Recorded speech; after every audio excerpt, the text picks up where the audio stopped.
पिछले 2 दिन से लगातार समग्र गुजरात में और अहमदाबाद शहर में बरसात हो रही है और समग्र बरसात में अहमदाबाद शहर की जनता को काफी तकलीफ झेलनी पड़ी है। एक तरफ भारतीय जनता पार्टी ने और अहमदाबाद कॉरपोरेशन के प्रशासन ने ये दावा किया गया था कि इस वर्ष मानसून में बहुत अच्छी कामगिरी की गई है। प्री मानसून के नाम पर करोड़ों रुपए खर्च करने का दावा किया गया था। वही भारतीय जनता पार्टी ने 110 स्पॉट की लिस्ट डिक्लेयर की थी और यह कहा गया था कि इस वर्ष तो इन 110 स्पॉट में हमारा कार्य पूरा कर दिया गया और इस वर्ष यहाँ पे पानी नहीं भराएगा। लेकिन सबसे बड़ी शर्म की बात तो यह है कि 110 स्पॉट के अलावा और नए ऐसे स्पॉट उत्पन्न हो चुके हैं जहां पर अभी बरसात का पानी भर रहा है।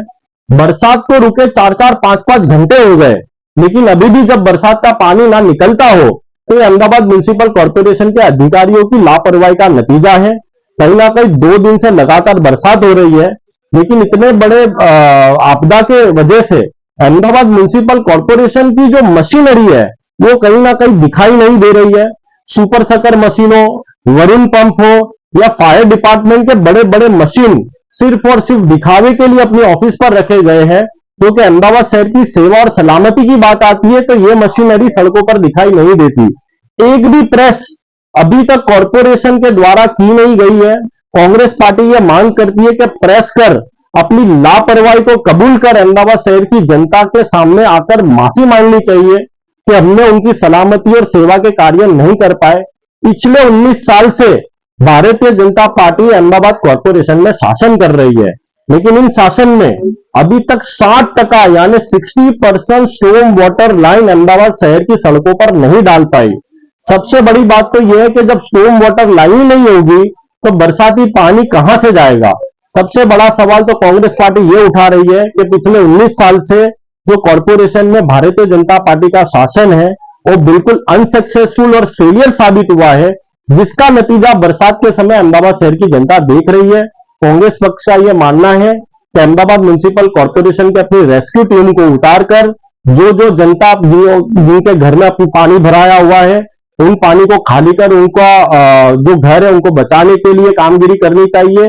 और जो जनता जिनको फूड पैकेट की जरूरत है, सरकार से मेरी मांग है कि फूड पैकेट वितरण करना, जो विस्तार में पानी भरा हुआ है उन जरूरियातमंद लोगों को उनकी जरूरियात मुजब कहीं ना कहीं सेवा करने का कार्य अहमदाबाद कॉर्पोरेशन के करना चाहिए। आज आपकी तरफ से भी कुछ पहल की गई है,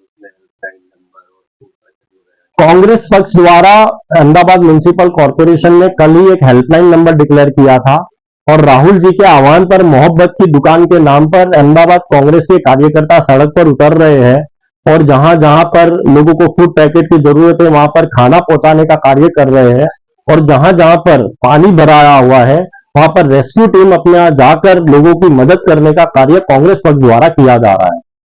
जिस तरीके से देखें इस शहर को कई नामों से संबोधित किया जाता है, world city, heritage, metro city, mega city, लेकिन बारिश की तस्वीर देख के ऐसा लग रहा है मेगा नहीं बल्कि मेगा सिटी। जी बिल्कुल, स्मार्ट सिटी का टैग दिया गया है, cleanest city of India, livable lovable city, heritage city, ये सारे के सारे टैग जो भारतीय जनता पार्टी ने दिए हैं वो 2 दिन की बरसात में सारे धुल चुके हैं। स्मार्ट सिटी तो नहीं लेकिन स्मार्ट भ्रष्टाचार सिटी जरूर बन चुकी है। अहमदाबाद कॉर्पोरेशन के अधिकारियों द्वारा किया जा रहा है। कांग्रेस पार्टी कल विजिलेंस तपास की भी मांग देगी कि प्री मानसून के नाम पर कितने करोड़ों रुपए का खर्च किया गया है और उन खर्च के ऊपर कोई भी प्रकार का ठीक से कार्य नहीं कर पाए और कोई पॉलिसी का नियम नहीं कर पाए, इसलिए उस खर्च के नाम पर कांग्रेस पार्टी एक विजिलेंस तपास की मांग की जाएगी और जो भी दोषी पाया जाता है उसमें कड़ी सजा की भी मांग कांग्रेस पार्टी कल सदन में करने वाली है। तो कितने विस्तार होंगे जिनकी लिस्ट सामने आई है जो अभी प्रताड़ित है पानी के? अभी तक 11 विस्तार से कल कांग्रेस पार्टी के हेल्पलाइन नंबर पर फोन आया था। उदाहरण के तौर पे वटवा विस्तार हो, मेरामपुरा विस्तार हो, दाड़ी लिमड़ा विस्तार हो, गोमतीपुर, रखियाल, जुवापुरा, ये सारे आसपास के जितने भी विस्तार है सभी जगह पर पानी की समस्याएं सामने आई। खासकर लांबा के विस्तार में बहुत पानी भरा था, निकोल विस्तार से फरियादें आई है। अभी उन सारी फरियादों पर कांग्रेस पार्टी अपने कार्यकर्ताओं को भेजकर खाना पहुंचाने का कार्य करने वाली है।